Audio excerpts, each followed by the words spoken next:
Are you finally ready to learn the truth about the most massive and sophisticated information manipulation in the history of Western civilization? For centuries, we have been systematically fed the image of exceptionally ruthless and bloodthirsty Spanish conquerors.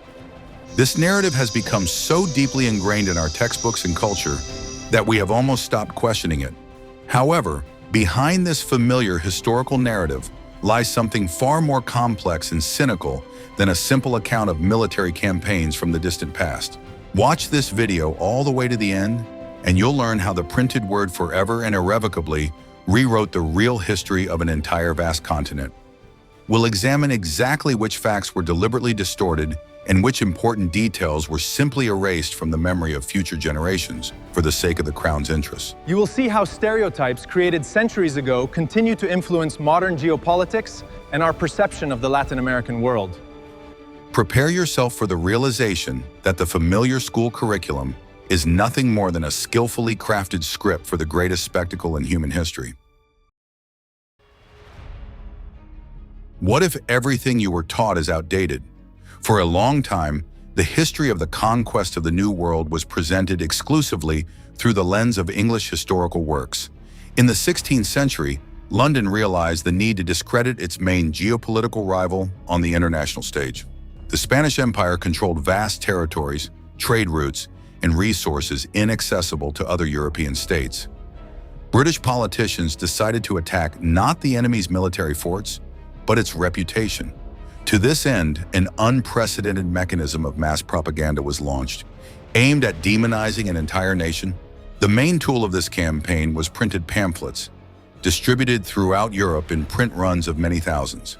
These documents deliberately exaggerated the scale of the destruction, attributing unimaginable cruelty to the Spaniards. The authors of such texts rarely relied on facts, preferring to use emotional and frightening imagery. Every encounter between the conquistadors and the local population was described as deliberate destruction.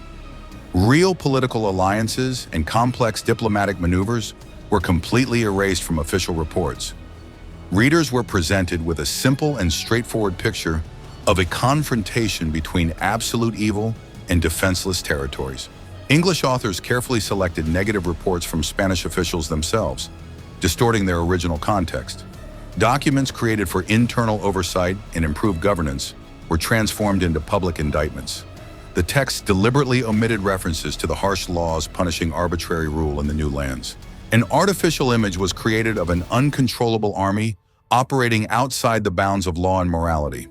This narrative was actively supported by Dutch printers who had their own political scores to settle with the Spanish crown. Through their joint efforts, they formed a persistent stereotype that has endured for many centuries. Gradually, this distorted narrative found its way into the educational systems of many European countries. Generations of politicians and public figures were raised on texts steeped in anti-Spanish sentiment. The Black Legend became a convenient tool for justifying any aggressive actions against Madrid. Rivals could seize Spanish ships and settlements under the guise of lofty moral motives. The struggle for control over resources was disguised as a global mission of liberation. Today, historians are gradually stripping away centuries of political propaganda from the facts. New archives are being opened, and the diaries of ordinary participants in those distant events are being studied. The real picture of the past turns out to be far more complex and contradictory than any high-sounding slogans. Understanding the mechanisms behind the creation of the Black Legend helps us critically evaluate contemporary information flows. We'd love to hear your perspective. Do you agree with these arguments?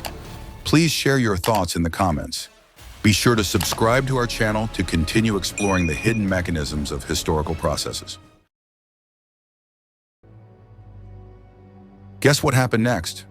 When the first Spanish ships reached the shores of the new continent, they encountered highly developed state structures. These were not empty lands patiently awaiting new masters. Before the Europeans lay vast cities with stone architecture, complex aqueduct systems, and advanced agriculture. The scale of the discoveries exceeded the Spanish court's wildest expectations and demanded the development of an entirely new strategy. Initial plans to establish small trading posts were abandoned in favor of larger-scale geopolitical objectives. The expedition leaders quickly realized their extreme vulnerability in these vast territories. The size of their detachments rarely exceeded a few hundred men, armed with heavy equipment. In the tropical climate, iron armor quickly rusted and became a burden during marches. Horses, which provided an advantage in open terrain, were useless in dense forests and mountain gorges.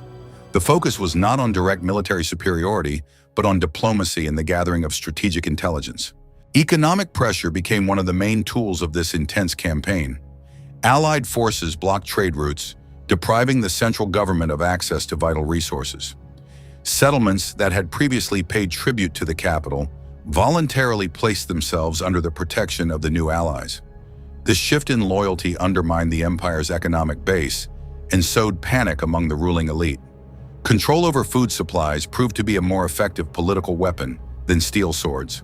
The central government attempted to resist by organizing diplomatic missions to drive a wedge into the new coalition. Lavish gifts were sent to the Europeans' camp to demonstrate the capital's power and economic wealth. Traditional methods of governing the state began to fail under the pressure of new political realities. A rift emerged among the elite, with some advocating for immediate negotiations, while others demanded tough action. This internal division made the capital even more vulnerable to external threats. The final stage of the campaign was approaching, promising a complete redrawing of the political map of the vast region. The coalition had advanced to the very borders of the capital, preparing to apply decisive political pressure. Spanish leaders understood that a direct assault on the massive city could result in colossal logistical losses. They chose the tactic of gradually tightening the noose, forcing the enemy to make mistakes on its own. In the next chapter, you will learn how a delicate political game within the vast city led to unpredictable and devastating consequences. I discovered this by chance while studying original reports from that time. The Spanish coalition's entry into the capital was not a classic military invasion involving the destruction of walls. It was an extremely complex diplomatic operation, full of hidden threats and forced concessions on both sides. The city's ruler decided to let the foreigners in, hoping to keep them under control within the vast labyrinth of streets.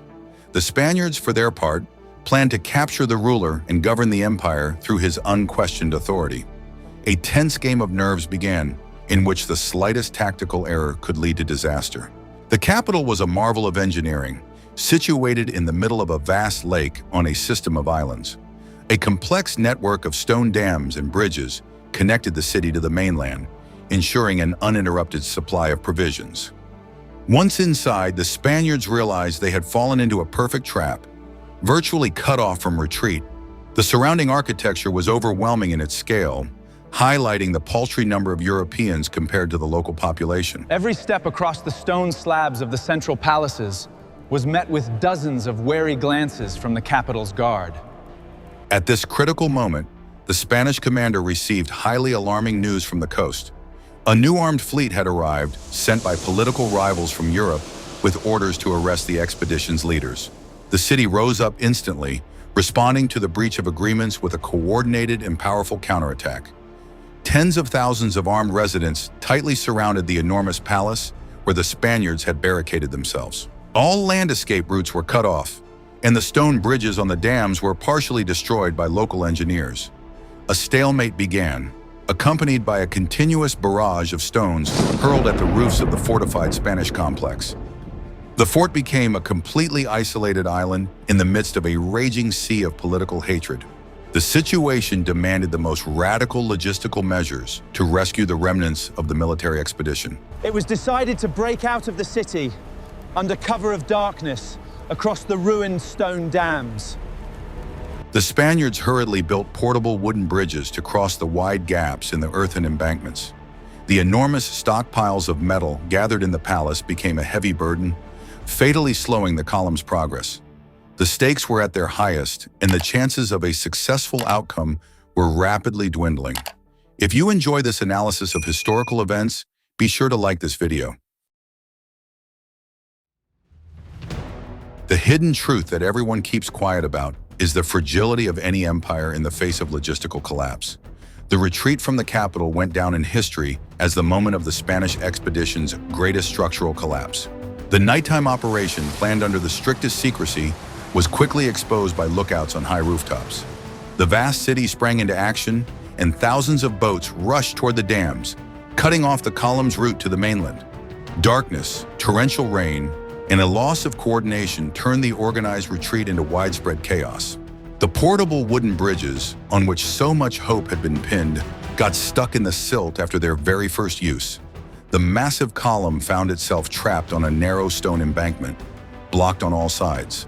Heavy armor and the unbearable weight of precious metals dragged the retreating soldiers to the bottom of the deep body of water.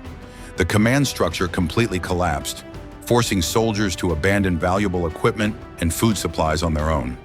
Artillery and strategic gunpowder reserves were irretrievably lost in the very first minutes of the breakthrough. The strategic losses of that rainy night proved truly catastrophic for the European military coalition. More than half of the Spanish contingent and thousands of local allies were unable to leave the embankments of the island's capital. The survivors reached dry land completely exhausted, stripped of their weapons and basic means of survival. The psychological blow was so severe that many participants in the expedition lost the will to continue political resistance. It seemed that the ambitious project of conquest had suffered a final and irreversible historical fiasco. British propaganda subsequently exploited this episode to the fullest for its own informational purposes. The defeat of the Spanish forces was described by writers as divine retribution for their greed and excessive self-confidence. British publicists deliberately ignored strategic errors, focusing exclusively on the enemy's moral collapse. The main forces were thrown into securing a total economic blockade of the vast island city. The surrounding settlements that supplied provisions fell, one by one, under the strict control of the new allies. The logistical ring around the capital began to tighten inexorably once more, cutting the city off from the outside world. This long period of preparation demonstrated the outstanding organizational abilities of the European leaders and their allies. They created an extremely complex logistical network to ensure the uninterrupted supply of materials and provisions to the army. Thousands of porters carried prefabricated wooden ship components over the mountains straight to the shores of the lake. A new, much larger, and economically motivated army for the continental invasion was taking shape. Want to know exactly how this army managed to break the resistance of the impregnable island metropolis? Preparations for the final stage of the massive campaign took several long months of continuous engineering work. The assembly of a flotilla of small maneuverable vessels on the shores of the vast lake was a technological breakthrough for the coalition. These wooden ships, equipped with light artillery, allowed them to seize the initiative on the water and isolate the capital. Now, food supplies arriving by cargo boats were completely blocked by regular Allied patrols. The economic noose around the neck of the metropolis, dependent on external supplies, was tightened with maximum force. Simultaneously with the tight naval blockade, the systematic destruction of the island city's water supply system began. Coalition engineers cut off the main stone aqueduct that supplied fresh water from the mainland to the islands. This harsh decision proved fatal for a vast number of residents trapped within the city walls. The search for alternative sources of fresh water became the primary logistical challenge for the entire population of the capital. Supplies were rapidly running out, causing growing internal panic and a rapid decline in the garrison's defensive capabilities. A century later, English pamphleteers would cite these harsh methods as an example of exceptional and inhuman cruelty.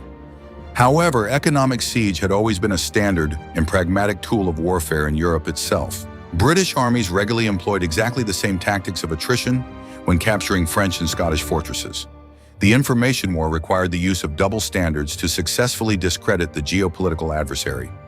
Legitimate military strategies were presented to readers as a unique manifestation of Spanish political sadism. Inside the tightly besieged city, an irreversible demographic and massive social collapse began.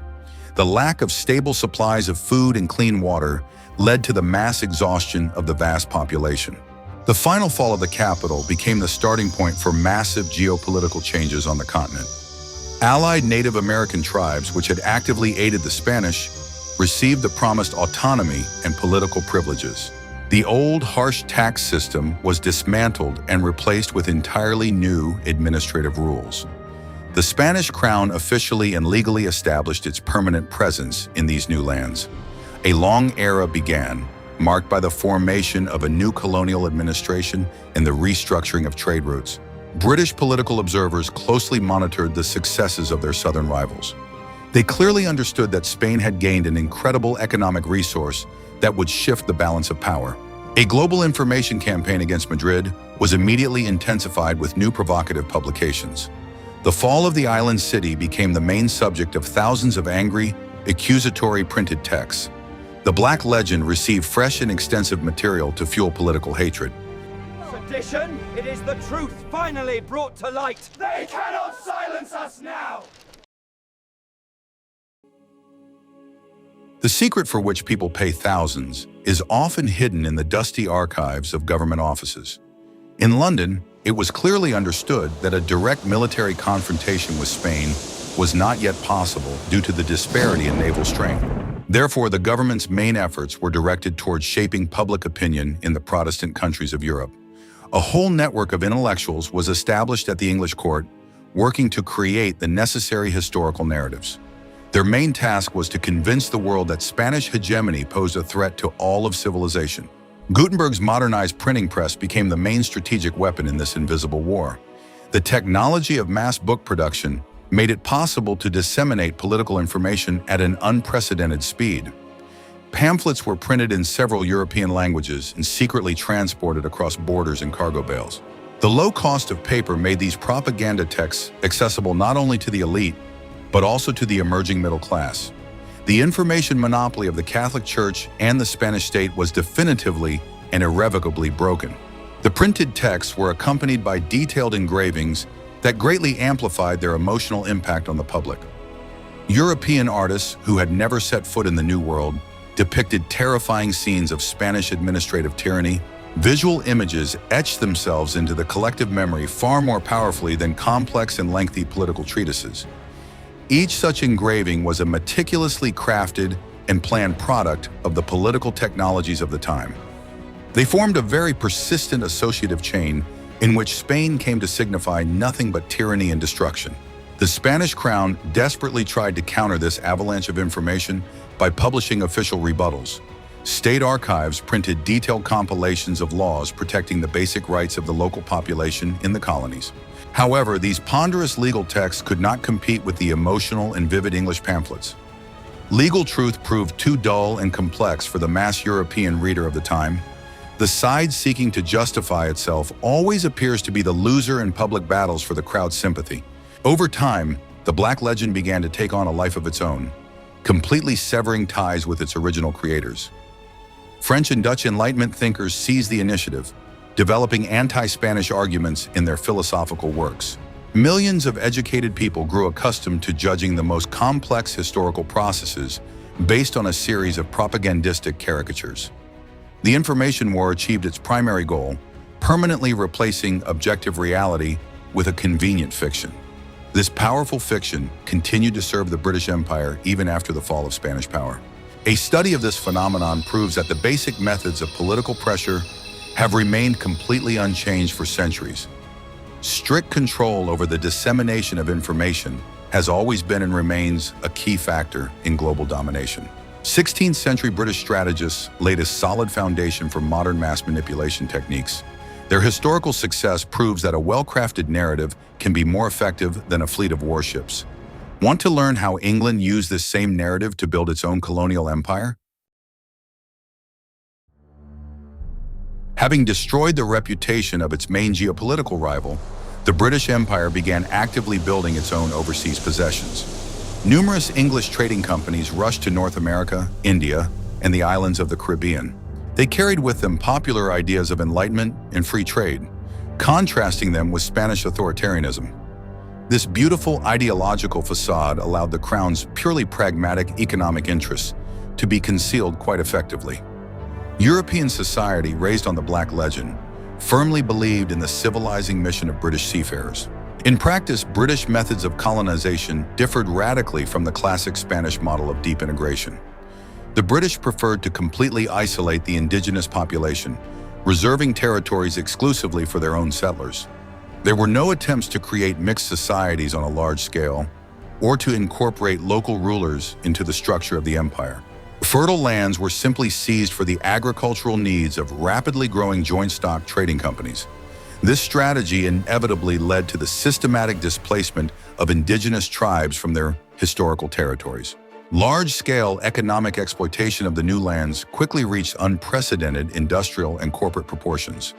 The famous East India Company turned vast territories of Asia into a source of cheap raw materials for London's manufacturing industries. Local traditional production was systematically destroyed to clear the way for British industrial goods. Harsh tax policies led to regular logistical crises and the economic ruin of entire wealthy provinces. However, these processes rarely became the subject of expository pamphlets in the Free European press. In North America, the process of displacing indigenous peoples was accompanied by the signing of hundreds of complex legal treaties. These voluminous documents created the appearance of legality for the transfer of vast territories under the Crown's control. However, the terms of these treaties were very often violated by the settlers themselves with the full tacit consent of the authorities. Attempts at legal resistance were interpreted as armed rebellion against the legitimate government and were quickly suppressed. The legal system of the colonies operated exclusively in the interests of the ever-expanding trading empire. A comparison of the fates of the indigenous populations in Spanish and British territories reveals an incredibly stark contrast. In the south of the continent, new nations gradually emerged, preserving elements of ancient cultures and even languages. In the north, however, local tribes were forced into isolated reservations, losing their political and economic influence. Yet European history textbooks continued to methodically perpetuate the myth of the cruel Spaniards and the noble British. The power of state propaganda completely overrode objective demographic and social statistics. It was not until the mid-20th century that independent researchers began to question established dogmas on a massive scale. The global academic community embarked on a truly massive revision of documents from the European colonial era. It became absolutely clear that the official history of Western civilization had been written by the victors of the Information War. Debunking the Black Legend became one of the major intellectual challenges for modern historical science. Cleansing the global past of propaganda requires an enormous amount of time and genuine intellectual courage. The complex process of embedding the myth in the mass consciousness required constant and powerful institutional support. For centuries, European universities mindlessly reproduced the anti-Spanish narrative in their history and international political science courses. Professors relied exclusively on the works of British and French authors, completely ignoring sources from Madrid. A closed academic circle formed where new generations of researchers were educated on a distorted database. Alternative viewpoints were immediately marginalized and categorically excluded from mainstream historical scholarship. Fiction played a huge role in emotionally reinforcing these artificial stereotypes. Popular adventure novels use the image of the sinister Spanish governor as the most standard trope. From childhood, readers grew accustomed to the unquestionable notion that Spain was the source of global tyranny. Fictional literary plots were perceived by the general public as an accurate reflection of the real historical reality of the era. Popular fiction did far more for propaganda than any direct government decrees. With the rapid development of cinema, the Black Legend gained a powerful global tool for mass visualization. Hollywood studios, drawing on the Anglo-Saxon tradition, regularly released historical blockbusters with corresponding content. Scenes of confrontation between noble British captains and treacherous Spaniards were replayed on screens time and again. These large-scale films shaped the historical worldview of hundreds of millions of viewers across the globe. The vivid visual imagery definitively and irrevocably displaced complex historical facts from people's consciousness. Attempts to defend national history were often perceived by society as a manifestation of reactionary and conservative thinking. Intellectuals who, armed with facts, pointed out the falsifications were immediately accused of justifying colonialism. The discussion instantly shifted from the academic historical plane to the emotional political sphere of accusations. To challenge the established global myth meant going against the tide of the entire progressive Western mainstream. This required historians to possess not only impeccable knowledge, but also immense public and personal courage. Restoring objective historical justice does not at all imply a naive idealization of the Spanish conquerors. They were typical people of their very harsh era, acting within the moral norms available to them. The essence of scholarly revision lies in the complete rejection of double standards when evaluating historical macro processes. All empires that have ever existed must be judged by the same criteria, without political bias. Only in this way can we obtain a truly objective picture of the development of our shared global civilization. Historical memory is a field of continuous and uncompromising battle for the minds and hearts of future generations. Whoever fully controls the narrative of the past inevitably gains power over the shaping of the future. The British information campaign of the 16th century proved to be the most successful project in the history of propaganda. It demonstrated that words can outlive great empires and determine the paths of development for entire continents.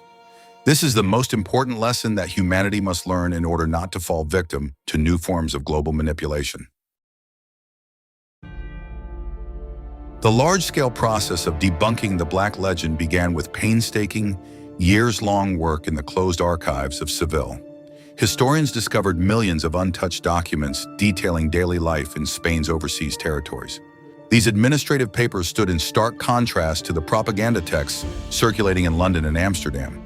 They contained precise financial data on the construction of hospitals, major universities, and roads for the local population. The empire's dry bureaucratic routine refuted the vivid English myths of constant and senseless total destruction. A vast body of court records proved the existence of a strict legal system of oversight over the colonial administration. High-ranking governors and ordinary conquistadors were regularly subjected to serious investigations for abuse of power. Many of them were convicted, stripped of their property, and sent to prison based on direct denunciations by local residents. The Spanish Empire sought to maintain order and punish those who violated royal laws with extreme severity. This legal protection of the population was absolutely unthinkable within the framework of British colonial commercial corporations. A thorough analysis of trade registers revealed the incredible complexity of the economic structure of Spain's overseas possessions. Most of the silver mine did not go to Europe, but was invested in the development of local continental infrastructure. A study of the history of the Allied indigenous tribes completely debunked the myth of their passive submission to aggressive Europeans. Many rulers retained their grand titles, vast lands, and the right to collect taxes from their former subjects. They integrated quite successfully into the imperial hierarchy, acting as full-fledged and influential political actors. The military successes of the conquistadors would have been categorically impossible without their active support and logistical assistance. The conquest itself was a joint project, one that was extremely beneficial to a certain segment of the local political elite. The declassification of old diplomatic correspondence has fully revealed the hidden mechanisms of the English propaganda machine. The ambassadors' letters unequivocally confirm the targeted state funding of anti-Spanish publications throughout Europe. The information war, which began as far back as the 16th century, is gradually coming to a natural conclusion with the triumph of historical documents. Archival, verified facts have proven far more durable than the ideological constructs built to justify colonialism. The painstaking work of thousands of historians is methodically piecing together the true picture of the great geopolitical transformations of the past. Studying this vast historical experience makes us far more resilient against today's aggressive political rhetoric. The truth always finds its way to the light, even if the process takes centuries. The history of the Black Legend is not merely a fascinating tale of conquistadors and English propaganda pamphlets. It is a universal and functional model of how global political myths are created and effectively operate. The tools have changed. The old printing press has given way to high-speed internet, and engravings have been replaced by short videos. However, the psychology of how the masses perceive information has remained virtually unchanged since the 16th century. Society remains genuinely willing to believe in extremely simple, emotional explanations for complex and convoluted processes. The main lesson of this historical review is the urgent need for a critical attitude toward dominant narratives. If a political or state power is portrayed exclusively in a negative light, there is always a calculation behind it. Strict control over the perception of the past guarantees the legitimacy of actions in the present and the foreseeable future. Undermining an adversary's international reputation makes it easy to justify one's own aggression or economic expansion. The Black Legend has clearly demonstrated the absolute effectiveness of this strategy over a very long historical span. Independent journalism and academic scholarship must serve as reliable filters to prevent the spread of information viruses. The primary duty of any researcher is to verify authentic primary sources and not succumb to pressure from the ideological mainstream. Shifting the focus from vivid emotional assessments to a dry analysis of statistics and logistics undermines any political manipulation. They were the first in the world to realize that information superiority is far more important than control over specific geographical territories. This intellectual and technological breakthrough secured them a complete victory in a long-term, grueling geopolitical race. Modern global information wars are waged using the same proven algorithms, but on a qualitatively new digital level. The intelligent algorithms of social media allow propaganda to be delivered precisely to specific audiences, taking into account the user's exact psychological profile. The speed at which false narratives go viral has increased exponentially, leaving absolutely no time for fact-checking. While English-language paper pamphlets took months to reach European readers, today it takes mere hours to destroy a reputation. Reliable protection against such rapid attacks requires the implementation of entirely new technological and educational solutions. In concluding this detailed analysis, we can clearly see how powerfully ordinary words are capable of changing the physical political world. The greatest information manipulation in the history of Western civilization has left an incredibly deep scar on the cultural fabric of the continent. But it has also provided us with truly invaluable research material for studying the nature of society and the mechanisms of power. The ability to draw the right lessons from such large-scale historical falsifications makes us truly intellectually free. This conscious freedom is the most important and valuable outcome of studying the real mechanisms of world history. We've examined how political ambitions can rewrite entire pages of world history and shape the reality in which we live. Please suggest topics in the comments for future videos that you'd like to see on our channel in upcoming episodes. And don't forget to subscribe so you don't miss new in-depth investigations into historical myths.